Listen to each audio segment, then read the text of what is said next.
العالمین والصلاة والسلام على سید الانبیاء والمرسلین وعلى آلہ واصحابہ الطیبین الطاہرین اما بعد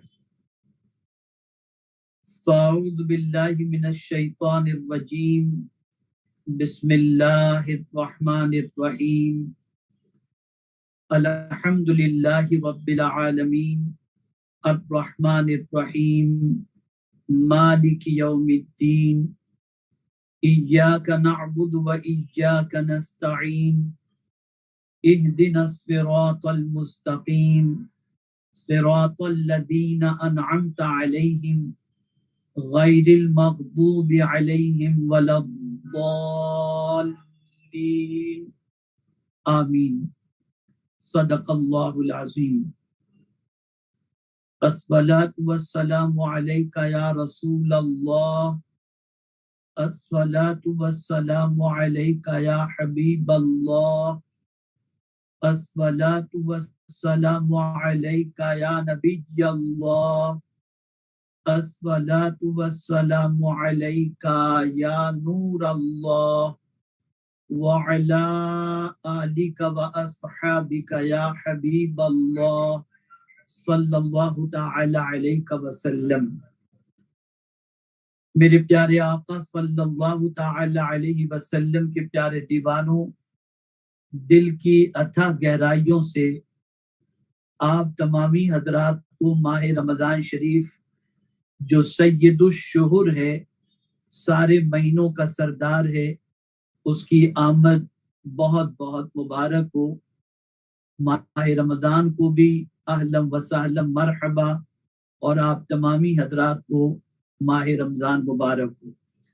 اللہ رب العزت جل جلالہ آقائے کریم رؤوف الرحیم علیہ التحیۃ والتسلیم کے صدقہ و طفیل ہم سب کو ماہ رمضان کی برکتوں سے مالا مال فرمائے، اور پروردگار جل جلالہ اس ماہ مبارک کو امت مسلمہ کے لیے خیر و برکت اور خاص طور پر رحمت و نور سے مالا مال فرمائے۔ آج الحمدللہ پہلی تراویح ہوئی، اور پہلی تراویح میں کم و بیش 1.5 پارے کی تلاوت کے سننے کی سعادت نصیب ہوئی۔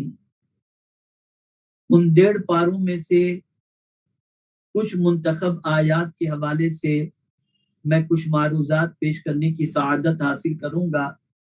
اللہ رب العزت جل جلالہ آقائے کریم رؤوف و رحیم علیہ التحیۃ والتسلیم کے صدقہ و طفیل مجھے آپ کو سب کو قرآن پڑھنے، اس کو سمجھنے، اس پر عمل کرنے کی توفیق نصیب فرمائے۔ میرے پیارے آقا صلی اللہ تعالی علیہ وسلم کے پیارے دیوانوں، ہر نماز کے لیے سورہ فاتحہ ضروری ہے، اور ہم اپنی نماز کو سورہ فاتحہ کے ذریعے پروردگار جل جلالہ کی بارگاہ کے اندر کھڑے ہو کر سورہ فاتحہ پڑھ کر اللہ عز و جل کی کتاب کی تلاوت کا شرف حاصل کرتے ہیں۔ احناف کے نزدیک ہر رکعت میں سورہ فاتحہ کی تلاوت واجب ہے، اور الحمدللہ نفل ہو یا فرض، وتر ہو یا سنت، ہر رکعت کے اندر، ہر نماز کے اندر سورہ فاتحہ پڑھنے کی سعادت حاصل ہوتی ہے۔ سورہ فاتحہ کے یوں تو اللہ عز و جل نے کئی نام رکھے ہیں، یہ سورۃ الشفا بھی ہے، لیکن پروردگار جل جلالہ نے اپنی کتاب میں اور خاص طور پر مصحف عثمانی میں اس کتاب کا نام سورہ فاتحہ مذکور ہے۔ سورہ فاتحہ کو اگر سمجھنا ہو تو یوں سمجھے کہ یہ پورے قرآن کا دیباچہ ہے۔ اس سورہ مبارکہ میں اللہ رب العزت جل جلالہ نے پورے قرآن مقدس کا نچوڑ رکھ دیا ہے۔ میرے پیارے آقا صلی اللہ تعالی علیہ وسلم کے پیارے دیوانوں، اگر سورہ فاتحہ کے مضامین کو دیکھا جائے اور سورہ فاتحہ کی آیات اور اس میں موجود اسرار و رموز کو سمجھنے اور سمجھانے کی کوشش کی جائے تو میں سمجھتا ہوں کہ یہی ایک سورہ فاتحہ جس کے سمجھنے اور سمجھانے کے اندر اگر بہترین مفسرین کی تفسیر کے ذریعے سمجھایا جائے تو کئی شب اور کئی گھنٹے اس کے اندر لگ سکتے ہیں۔ مختصراً میں آپ کے سامنے سورہ فاتحہ کے حوالے سے کچھ باتیں عرض کرنے کی سعادت حاصل کرتا ہوں۔ میرے پیارے آقا صلی اللہ تعالی علیہ وسلم کے پیارے دیوانوں، حدیث قدسی میں اللہ تعالیٰ فرماتا ہے میں نے سورہ فاتحہ کو اپنے اور بندے کے درمیان تقسیم کر لیا ہے۔ سورہ فاتحہ کے حوالے سے رب فرماتا ہے کہ میں نے اپنے اور بندے کے درمیان اسے تقسیم کر لیا ہے، آدھی سورہ فاتحہ میرے لیے ہے اور آدھی میرے بندے کے لیے ہے۔ چنانچہ جب بندہ الحمدللہ رب العالمین کہتا ہے تو اللہ تعالیٰ فرماتا ہے میرے بندے نے میری حمد بیان کی۔ سبحان اللہ۔ اندازہ لگائیں اس سورہ کا آغاز الحمدللہ سے جو ہوا اس کی کئی وجوہات ہیں۔ حضرت آدم علیہ الصلوۃ والتسلیم کی زبان سے جو سب سے پہلے جملہ نکلا وہ الحمدللہ ہی ہے۔ آپ کو چھینک آئی جب روح پھونکی گئی اور جیسے ہی چھینک آئی آپ نے الحمدللہ کہا، اللہ تعالیٰ کو آپ کا یہ جملہ اور آپ کی زبان اقدس سے نکلا ہوا یہ جملہ اتنا پسند آیا کہ اپنی کتاب میں سورہ فاتحہ کی ابتدا اسی جملے کے ذریعے فرمائی۔ میرے پیارے آقا صلی اللہ تعالی علیہ وسلم کے پیارے دیوانوں، جب کوئی بندہ کہتا ہے الحمدللہ رب العالمین تو رب قدیر جل جلالہ بہت خوش ہوتا ہے، بہت راضی ہوتا ہے، اور راضی ہو کر میرا مولا فرشتوں سے فرماتا ہے کہ میرا پروردگار فرماتا ہے میرے بندے نے میری حمد بیان کی۔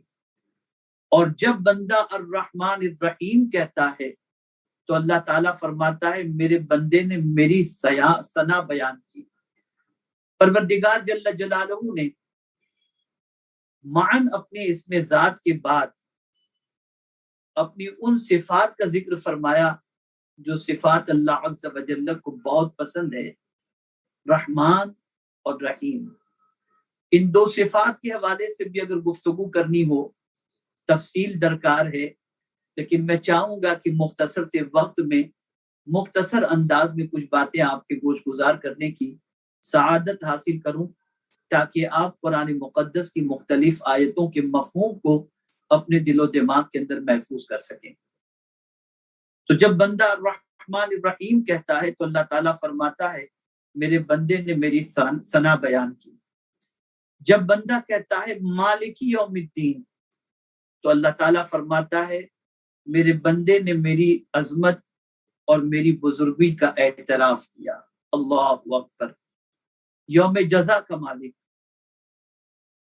قیامت کے دن کا مالک، جب بندہ یہ کہتا ہے تو پروردگار جل جلالہ ارشاد فرماتا ہے کہ بندے نے میری عظمت اور میری بزرگی کا اعتراف کیا۔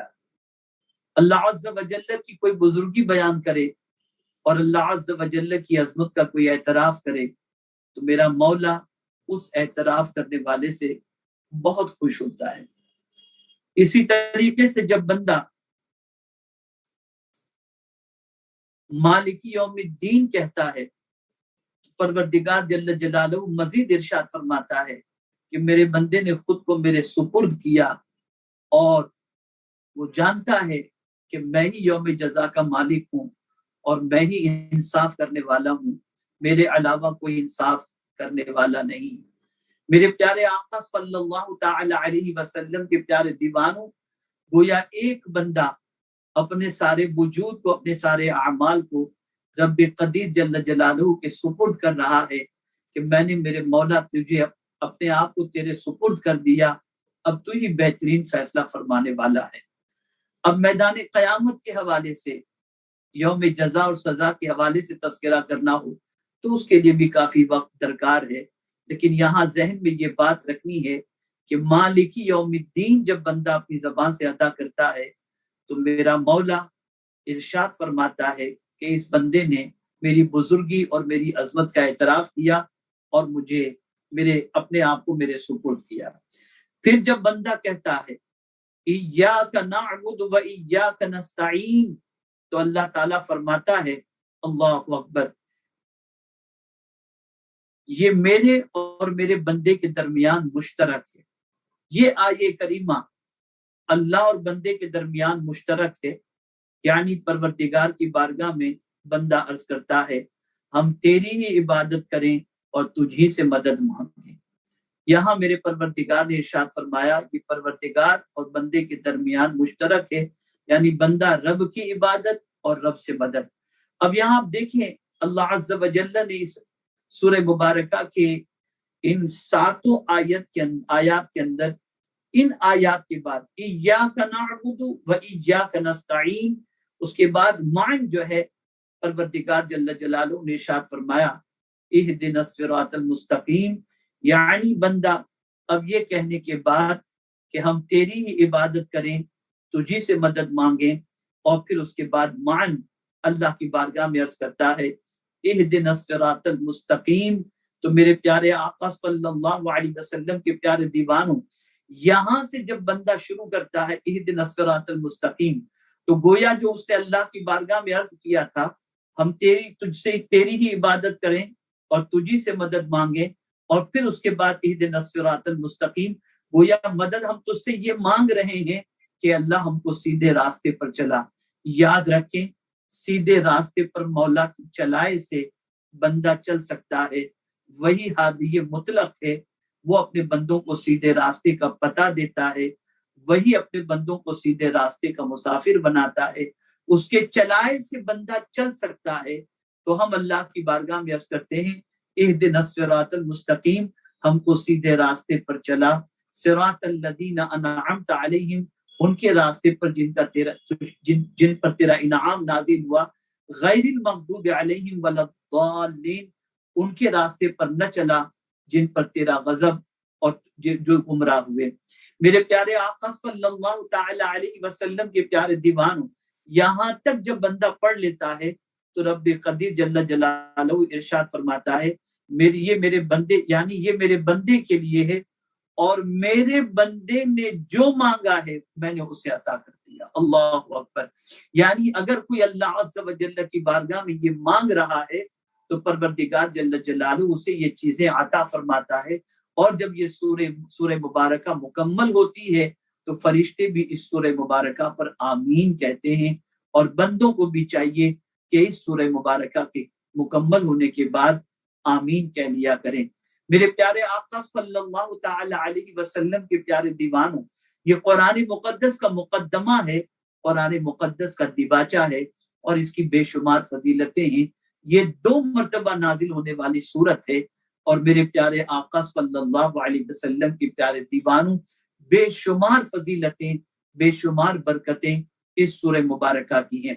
اللہ اکبر، رسول گرامی وقار صلی اللہ تعالی علیہ وسلم اور حضرت جبریل امین علیہ الصلوۃ والتسلیم تشریف فرما تھے، اتنے میں آسمان سے ایک فرشتہ حاضر ہوا، اور پروردگار جل جلالہ کے فرشتے حضرت جبریل امین علیہ الصلوۃ والتسلیم نے جب آسمان کی طرف آواز سنی اور کسی کو آتے دیکھا تو رحمت عالم صلی اللہ علیہ وسلم کی بارگاہ میں انہوں نے عرض کیا یا رسول اللہ صلی اللہ علیہ وسلم، یہ فرشتہ پہلی بار حاضر ہو رہا ہے، اور آسمان کا یہ دروازہ جو اس کے لیے کھلا ہے، جہاں سے یہ آ رہا ہے، یہ دروازہ بھی پہلی بار کھلا ہے۔ جب وہ فرشتہ بارگاہ رسالت مآب صلی اللہ علیہ وسلم میں حاضر ہوا تو آقا کریم صلی اللہ علیہ وسلم سے عرض کرتا ہے اللہ رب العزت جل جلالہ نے آپ کو 2 نور عطا فرمائے، اور آپ سے پہلے کسی کو یہ 2 نور نہیں عطا کیے گئے۔ ایک نور سورہ فاتحہ ہے اور دوسرا نور سورہ بقرہ کی آخری آیات ہے۔ میرے پیارے آقا صلی اللہ تعالی علیہ وسلم کے پیارے دیوانوں، سلسلہ چشتیہ ہو یا سلسلہ قادریہ ہو، ہر سلسلے کے اندر سورہ فاتحہ کے حوالے سے آپ کو ملے گا کہ اس کے پڑھنے اور اس کے اوراد و اس کے ورد اور اس کو اپنی زندگی میں شامل کرنے کی برکتیں کیا ہیں۔ اور اس کے فوائد کیا ہیں، مختلف امراض کے لیے، مختلف پریشانی کے لیے، مختلف آفات و بلیجات کے لیے یہ سورہ مبارکہ اکثیر کا درجہ رکھتی ہے۔ میرے پیارے آقا صلی اللہ علیہ وسلم کے پیارے دیوانوں، تو سورہ فاتحہ کو اپنی زندگی کا عمل بنائیں اور وظیفہ بنائیں۔ خاص طور پر یاد رکھیں، اگر کسی کو پیٹ میں تکلیف ہو یا اور کسی مرض کے اندر کوئی گرفتار ہو تو سورہ فاتحہ کو 7 مرتبہ اس طریقے سے پڑھیں، بسم اللہ الرحمن الرحیم الحمدللہ رب العالمین، اور ولضالین تک پہنچنے کے بعد 3 مرتبہ آمین کہیں، اور 7 مرتبہ سورہ فاتحہ پڑھ کر کسی مریض کو دم کر دیں یا پانی پر دم کر کے پلا دیں، اللہ تعالیٰ سورہ فاتحہ کی برکت سے اسے شفا عطا فرمائے گا۔ اسی کے ساتھ آپ دیکھیں میرے پیارے آقا صلی اللہ تعالی علیہ وسلم کے پیارے دیوانوں، آج سورہ فاتحہ کی تلاوت کے بعد ہم نے سورہ بقرہ کی چند آیات کی تلاوت سننے کی سعادت حاصل کی۔ ان آیات میں سے میں 2-4 آیات کا تذکرہ کروں گا۔ سب سے پہلے میں ایک آیت کریمہ کا تذکرہ کرتا ہوں، وَإِن كُنتُمْ فِي رَيْبٍ مِّمَّا نَزَّلْنَا عَلَىٰ عَبْدِنَا فَأْتُوا بِسُورَةٍ مِّن مِّثْلِهِ وَادْعُوا شُهَدَاءَكُم مِّن دُونِ اللَّهِ إِن كُنتُمْ صَادِقِينَ۔ اگر تمہیں کچھ شک ہو اس میں جو ہم نے اپنے خاص بندے پر اتارا تو اس جیسی ایک سورت تو لے آؤ، اور اللہ تعالیٰ کے سوا اپنے سب حمایتیوں کو بلا لو اگر تم سچے ہو۔ یہ قرآن مقدس کی آیت کریمہ جب نازل ہوئی تب سے لے کر قیامت تک کے آنے والے انسانوں کے لیے یہ چیلنج ہے۔ اس آیت کریمہ کے نزول کو کم و بیش 1450 سال کے قریب کا عرصہ گزر چکا ہوگا، لیکن یہ آیت کریمہ آج بھی بطور چیلنج دنیا کے ہر منکرین کے سامنے موجود ہے کہ صرف تنہا تم نہیں، اپنے سارے حمایتیوں کو لے کر کے اس سورہ مبارکہ جیسی ایک سورہ مبارکہ لے کر کے آؤ۔ اور ایک اور مقام پر پروردگار جل جلالہ نے فرمایا کہ ایک آیت جیسی آیت لے کر کے آؤ، اور پھر واضح بھی فرما دیا کہ تم قیامت تک یہ نہیں کر سکتے۔ میرے پیارے آقا صلی اللہ علیہ وسلم کے پیارے دیوانوں، جہاں اس آیت کریمہ میں قرآن مقدس کے حوالے سے واضح طور پر پروردگار جل جلالہ نے اپنی کتاب کا اعلان فرما دیا، اور ساتھ ہی ساتھ یہ بھی فرما دیا کہ یہ میں نے اپنے محبوب صلی اللہ تعالی علیہ وسلم پر یہ کتاب میں نے نازل فرمائی، تو یہ آیت کریمہ در حقیقت رسول اعظم صلی اللہ علیہ وسلم کی رسالت اور قرآن مقدس کی حقانیت پر ایک عظیم دلیل ہے۔ اللہ تعالیٰ اس آیت کریمہ کے ذریعے منکرین کو قیامت تک کے لیے چیلنج دے رہا ہے کہ اگر تم اس کتاب کے منکر ہو، تمہیں اس کتاب کے اللہ کی کتاب ہونے میں شک ہے، تو تم سب مل کر اپنے سارے حمایتیوں کو ملا کر تم اس کتاب جیسی ایک کتاب تو بہت دور کی بات ہے، اس کتاب کی سورت جیسی ایک سورت، یہ نہیں بتایا کہ سورہ بقرہ جیسی سورت جو سب سے چھوٹی سورت ہے، سورہ کوثر جیسی 3 آیتوں والی مختصر سورت بھی اگر تم لا سکتے ہو تو تم لا کر کے بتا دو۔ لیکن میرے پیارے آقا صلی اللہ تعالی علیہ وسلم کے پیارے دیوانوں، قیامت تک کوئی بھی منکر اس سورہ مبارکہ، اس قرآن مقدس کی ایک آیت جیسی آیت بھی لانے کی طاقت نہیں رکھتا، اور نہ قیامت تک کوئی لا سکتا ہے۔ میرے پیارے آقا صلی اللہ تعالی علیہ وسلم کے پیارے دیوانوں، اسی طریقے سے آپ دیکھیں آج ہم خوف کے اندر گرفتار ہیں، فیئر کے اندر ہماری زندگی گزر رہی ہے۔ لاک ڈاؤن کا سن کر، مصیبتوں کے بارے میں سن کر، آلام و مصائب کے بارے میں سن کر، کورونا کے بارے میں سن کر، دیگر چیزوں کے بارے میں سن کر، میں آپ کو آج کی جو تلاوت ہوئی ہے اس میں سے ایک آیت کریمہ آپ کے سامنے پیش کرتا ہوں، جس آیت کریمہ میں پروردگار جل جلالہ نے واضح لفظوں کے اندر خوف اور غم سے نکلنے کا عظیم نسخہ عطا فرمایا۔ رب فرماتے قُلْنَا اهْبِطُوا مِنْهَا جَمِيعًا فَإِمَّا يَأْتِيَنَّكُم مِّنِّي هُدًى فَمَن تَبِعَ هُدَايَ فَلَا خَوْفٌ عَلَيْهِمْ وَلَا هُمْ يَحْزَنُونَ۔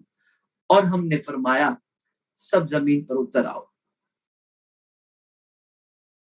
سب کے سب زمین پر اتر آؤ. قلنا بتم منہا جمیعا فإما یأتینکم منی ھدی، اور جب تمہارے پاس میری طرف سے ہدایت آئے، فمن تبع ہدای فلا خوف علیہم ولا هم یحزنون، تو جو تم میں سے ہدایت کی پیروی کرے گا نہ اسے کوئی خوف ہوگا نہ غم. یہ ہدایت کیا ہے؟ یہ قرآن ہے. یہ ہدایت کیا ہے؟ مصطفیٰ جان رحمت صلی اللہ علیہ وسلم کی ذات بابرکت ہے. یعنی قرآن اور صاحب قرآن صلی اللہ تعالی علیہ وسلم کی اگر کوئی پیروی کرے گا، اتباع کرے گا، میرا مولا اس کے دل سے خوف کو نکال دے گا، اس کے دل سے غم کو نکال دے گا. آج ہم اگر فیئر کے اندر گرفتار ہیں، آج اگر ہم خوف کے اندر گرفتار ہیں، تو اس کی سب سے بڑی وجہ یہ ہے کہ ہمارا قرآن مقدس پر عمل اور رسول اعظم صلی اللہ علیہ وسلم کے ارشادات پر عمل نہیں رہا.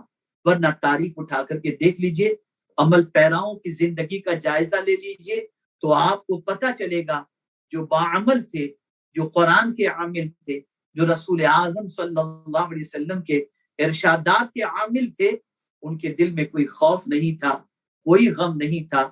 امام علی مقام علی جدہ وعلیہ الصلوۃ والسلام کی ذات ہماری نگاہوں کے سامنے ہے کہ اللہ اکبر، کہ آپ کربلا کی تپتی ہوئی ریت پر 22,000 کے لشکر جرار کے سامنے تلوار چمکتی ہوئی دیکھنے کے باوجود بھی بے خوف نظر آ رہے تھے. وجہ کیا تھی؟ فمن تبع ہدایا فلا خوف علیہم ولا هم یحزنون. ہندوستان کی سرزمین پر سلطان الہند تشریف لائے، بے خوف کیوں تھے؟ فمن تبع ہدایا فلا خوف علیہم ولا هم یحزنون. تو یہ آیہ کریمہ ہمیں درس دے رہی ہے کہ اگر تم خوف اور غم کی وادیوں سے نکلنا چاہتے ہو تو تم یہ نہ سوچو کہ بہت اسلحہ ہوگا، بہت مال و زر ہوگا، بہت بڑی فوج ہوگی تو تمہیں خوف نہیں ہوگا. اللہ عز و جل نے ہمیں نسخہ عطا فرمایا کہ تم میری کتاب کی، میری ہدایت کی پیروی کرو. جب تم ہدایت کی پیروی کرو گے، میں تمہارے دل سے خوف بھی نکال دوں گا اور تمہارے دل سے غم بھی نکال دوں گا. تو میرے پیارے آقا صلی اللہ علیہ وسلم کے پیارے دیوانوں، آج کی تلاوت کے اندر یہ آیت بھی بڑا عظیم درس ہمیں دے رہی ہے اور بڑا عظیم پیغام دے رہی ہے. اسی طریقے سے آپ دیکھیں، ہماری زندگی کا معاملہ یہ ہے کہ وصیت کا معاملہ ہوتا ہے. ہم اپنی اولاد کو کیا وصیت کرتے ہیں؟ یہی وصیت تو کرتے ہیں. موت کا چہرہ جب نگاہوں کے سامنے ہوتا ہے تو ہماری اولاد کو وصیت کرتے ہیں، بیٹے بڑی محنت سے دکان بنائی، بڑی محنت سے مال کمایا، بڑی محنت سے فیکٹری لگائی، بیٹا ایسے برباد ہونے سے بچانا. یہ ہماری سوچ ہوتی ہے. بیٹا اپنی ماں کا خیال رکھنا، کاروبار کا خیال رکھنا، عزت کا خیال رکھنا، یہ ساری وصیتیں ہوتی ہیں. میں ان وصیتوں کے حوالے سے یہ نہیں کہتا کہ یہ ناجائز ہے، لیکن قرآن مقدس کی آج کی تلاوت کے اندر جو آیہ کریمہ کی تلاوت ہوئی، اس میں آپ دیکھیں وصیت کا انداز دیکھیں. پوتوں کو، بیٹوں کو وصیت حضرت یعقوب علیہ السلام نے کیا کی، اس وصیت سے ہمیں پیغام ملتا ہے، نصیحت ملتی ہے. اذ حضر یعقوب الموت اذ قال لبنیہ ما تعبدون من بعدی قالوا نعبد الہک و الہ آبائک ابراہیم و اسماعیل و اسحاق الہ واحدا ونحن له مسلمون. حضرت یعقوب علیہ السلام کو جب اس دار فانی سے دار بقا کی طرف کچھ کرنے کا وقت آیا تو آپ نے اپنے بیٹوں کو، پوتوں کو، سب کو بلایا اور کیا سوال کیا؟ ما تعبدون من بعدی، میرے بعد تم کس کی عبادت کرو؟ ایک باپ کو اپنی اولاد کے سلسلے میں یہ اطمینان مرتے وقت ہو جانا چاہیے کہ بچہ باپ کے انتقال کے بعد بندگی کس کی کرے گا. تو حضرت یعقوب علیہ السلام کی اولاد نے باقاعدہ عرض کیا نعبد الہک و الہ آبائک ابراہیم و اسماعیل و اسحاق الہ واحدا ونحن له مسلمون. آپ کے رب کی عبادت، ابراہیم و اسحاق کے رب کی عبادت، اس ایک رب کی عبادت ہم کریں گے. وَنَحْنُ لَهُ مُسْلِمُونَ، اور ہم اس کے لیے مسلمان ہیں. اللہ اکبر. پتہ یہ چلا کہ بچوں نے بھی اطمینان دلا دیا کہ آپ کے انتقال کے بعد ہمارے قدم ڈگمگائیں گے نہیں، ہم بندگی کریں گے تو صرف معبود برحق کی کریں گے، خالق ارض و سما کی کریں گے، رب ذوالجلال کی کریں گے، پالنہار حقیقی کی کریں گے، رزاق کی کریں گے، غفار کی کریں گے، معبود برحق کی کریں گے، اللہ رب العزت جل جلالہ کی بندگی کریں گے۔ یہ اعلان کر کے حضرت یعقوب علیہ السلام کو انہوں نے اطمینان دلا دیا۔ تو ایک باپ کو اپنے انتقال کے وقت اس چیز کا اطمینان حاصل کر لینا چاہیے کہ میری اولاد اللہ کی بندگی کی طرف تو مائل ہے، اور میری اولاد اللہ کی بندگی تو کرے گی۔ آج ہماری سچویشن یہ ہے کہ ہماری بہت سارے ہمارے بھائی خود بندگی نہیں کرتے، خود نماز نہیں پڑھتے، اور نہ اپنی اولاد کے لیے نماز کی فکر کرتے ہیں۔ قرآن کہتا ہے وَأْمُرْ أَهْلَكَ بِالصَّلَاةِ، اپنے اہل و عیال کو نماز کا حکم دو۔ ہمارے بہت سارے بھائی اس چیز سے غفلت برتتے نظر آتے ہیں۔ یہ اطمینان اپنے دل میں پیدا کر دو، اور میں سمجھتا ہوں کہ اگر قرآن مقدس کی اس آیت پر عمل پوری دنیا کے مسلمان کر رہے ہوتے تو آج ایک بندہ بھی اللہ کی بندگی سے خالی نہ ہوتا، اللہ کی بارگاہ میں سر بسجود کو ترک نہ کرتا، بلکہ ہر بندہ، ہر مسلمان سر بسجود ہوتا دکھائی دیتا۔ لیکن ہم نے اس وصیت کو، اس آیت پر عمل کو فراموش کر دیا۔ اسی طریقے سے آپ دیکھیں، یہ دنیا دارالابتلاء ہے، یہ دارالامتحان ہے۔ ہم اس دنیا کے اندر راحت تلاش کر رہے ہیں، اس دنیا کے اندر آرام تلاش کر رہے ہیں۔ میرے بھائی، آرام کی جگہ تو جنت ہے، یہ تو ابتلاء کی جگہ ہے، آزمائش کی جگہ ہے۔ اللہ اکبر۔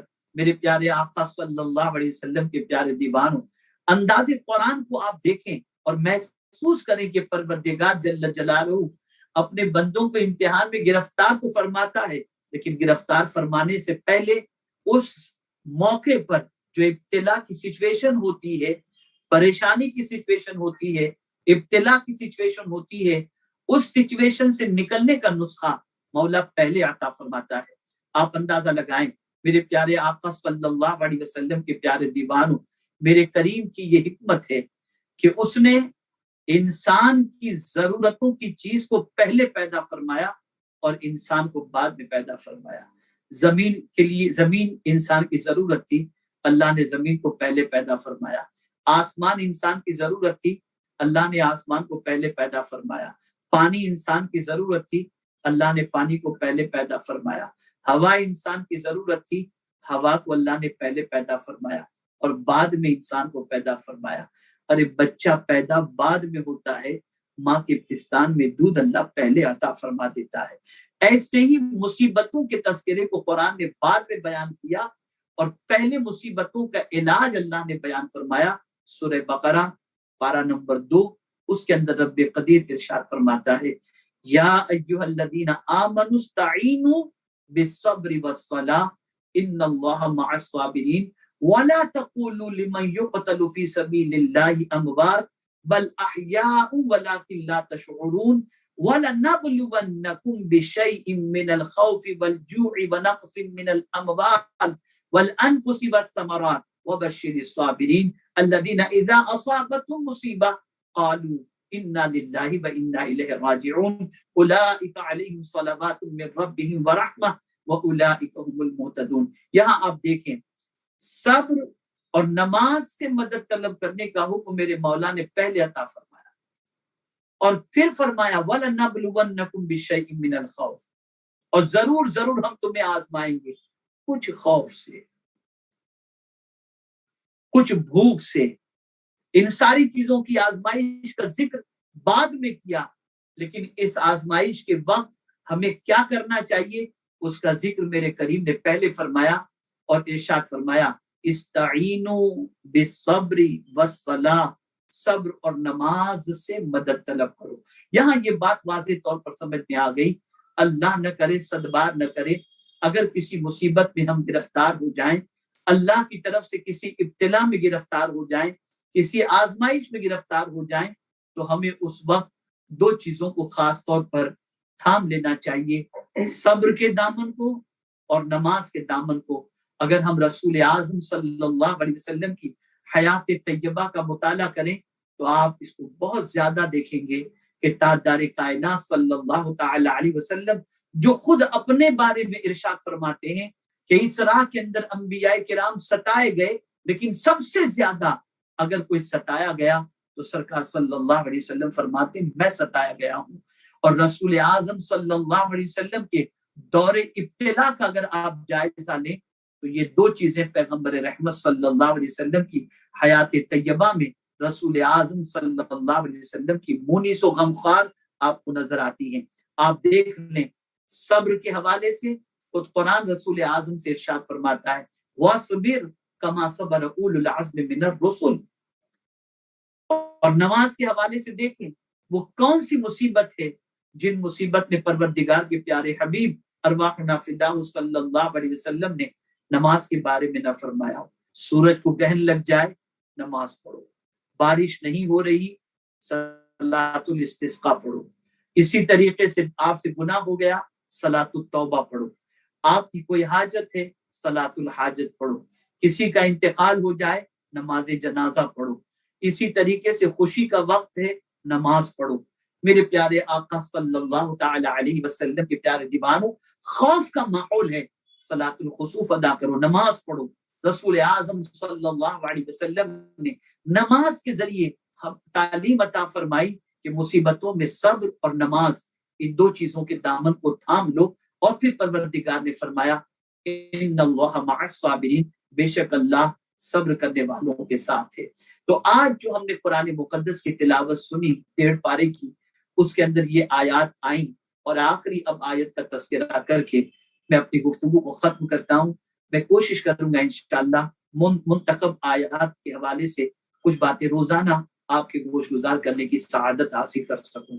میرے پیارے آقا صلی اللہ تعالی علیہ وسلم کے پیارے دیوانوں خاص طور پر آج ذکر آیا حافظوا علی الصلوات والصلاۃ، آج ذکر آیا وَلَن تَرْضَىٰ عَنْكَ الْيَهُودُ وَلَا النَّصَارَىٰ حَتَّىٰ تَتَّبِعَ مِلَّتَهُمْ.